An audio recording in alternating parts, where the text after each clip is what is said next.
पाकिस्तान से आलिया मालिया जमालिया आकर बम धमाके कर कर भाग जाते थे, कोई जवाब नहीं देता। धारा 370 हट गई, 5 साल हुआ, खून की नदियां छोड़िए, कंकड़ चलाने की किसी की हिम्मत नहीं है। कंकड़। एक और मोदी जी चंद्रमा पर चंद्रयान लॉन्च कर रहे हैं, दूसरी ओर सोनिया जी 20वीं बार राहुल बाबा को लॉन्च करने का प्रयोग कर रही है। ये राहुल यान है ना, राहुल यान 19 बार लॉन्च हुआ मगर पहुंचा ही नहीं, 20वीं बार प्रयास चालू है।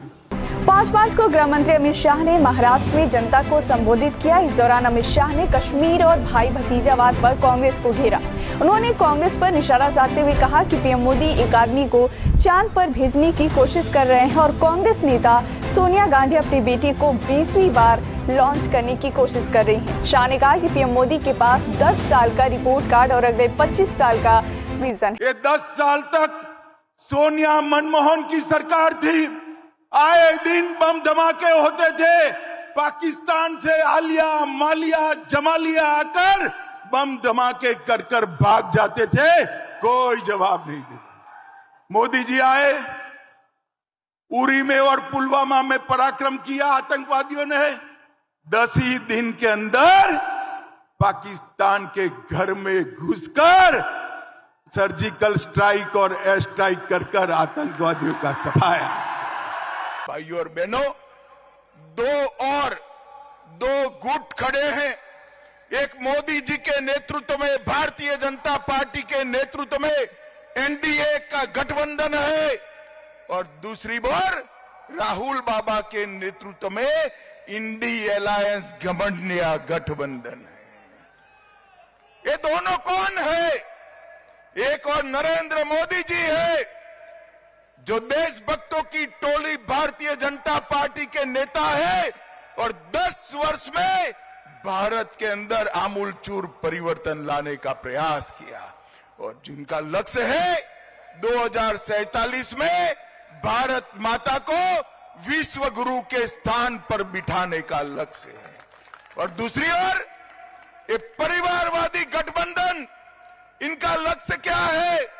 सोनिया जी का लक्ष्य है राहुल बाबा को प्रधानमंत्री बनाना, शरद पवार जी का लक्ष्य है इनकी बेटी को मुख्यमंत्री बनाना, उद्धव जी का लक्ष्य है बेटे को मुख्यमंत्री बनाना, ममता जी का लक्ष्य है भतीजे को मुख्यमंत्री बनाना, स्टालिन साहब का लक्ष्य है बेटे को मुख्यमंत्री बनाना। मुझे बताओ संभाजी नगर वालों, जो बेटे बेटी दामाद और भतीजों के लिए काम करते हैं, वो आपका भला कर सकते हैं क्या? जोर से बोलिए, कर सकते हैं क्या? भारत का भला कर सकते हैं क्या? भारत को सुरक्षित कर सकते हैं क्या? विकसित भारत बना सकते हैं क्या? ये सारा काम केवल और केवल नरेंद्र मोदी के नेतृत्व में भारतीय जनता पार्टी। मैं आज फिर से इंडी अलायंस वालों को चैलेंज देकर जाता हूं कि आप आगे आइए। आपके भी 10 साल थे, हमारे भी 10 साल थे, हिसाब किताब करिए। अरे आप कर ही नहीं सकते हो, अरे ज्यादा करना है तो आपके 40 साल और हमारे 10 साल का हिसाब करिए। हमारे 10 साल का पलड़ा भारी है भाई। मोदी जी ने 10 साल के अंदर किया। मोदी जी ने 10 साल के अंदर देश को सुरक्षित करने का काम किया। मोदी जी ने सर्जिकल स्ट्राइक और एयर स्ट्राइक कर कर पाकिस्तान के घर में घुसकर आतंकवादियों का सफाया करने का काम नरेंद्र मोदी जी ने किया। मुझे बताओ भाइयों बहनों, धारा 370 हटनी चाहिए थी या नहीं हटनी चाहिए थी? जोर से बोलिए, हटनी चाहिए थी या नहीं हटनी चाहिए थी? ये कश्मीर हमारा है या नहीं है?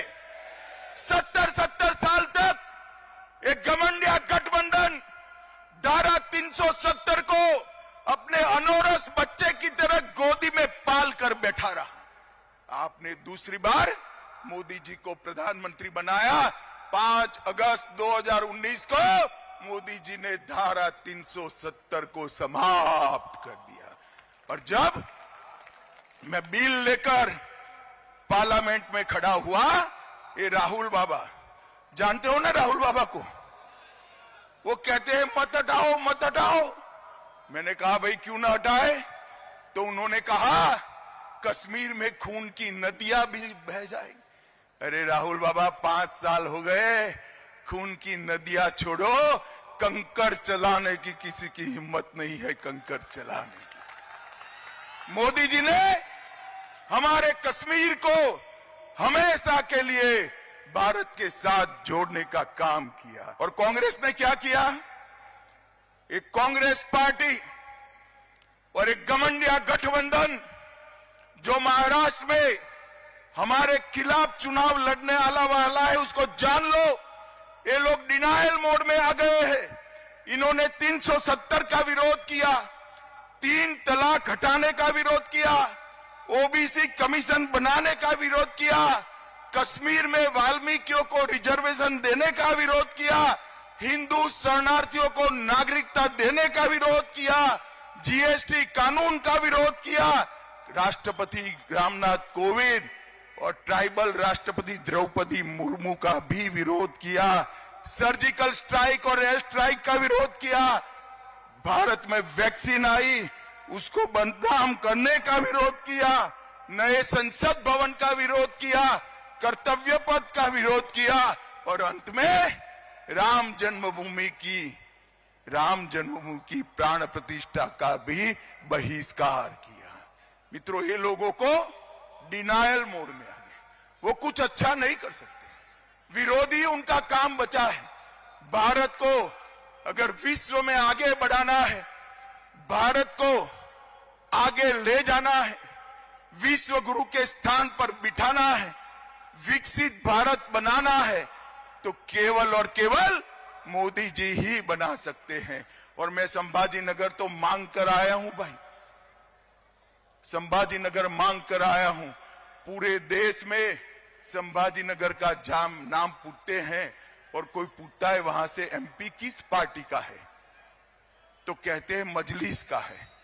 क्या आप लोग आज यहां से तय कर जाएंगे कि ये मजलिस को उखाड़ कर फेंकेंगे और मोदी जी को एक कमल यहां से भेजेंगे? आप तय करते हैं? जोर से बोलिए, तय करते हैं? मोदी जी को 400 पार कराओगे? ऐसी तमाम ताजा खबरों के लिए देखते रहिए हिंदुस्तान लाइव। बहुत बहुत शुक्रिया।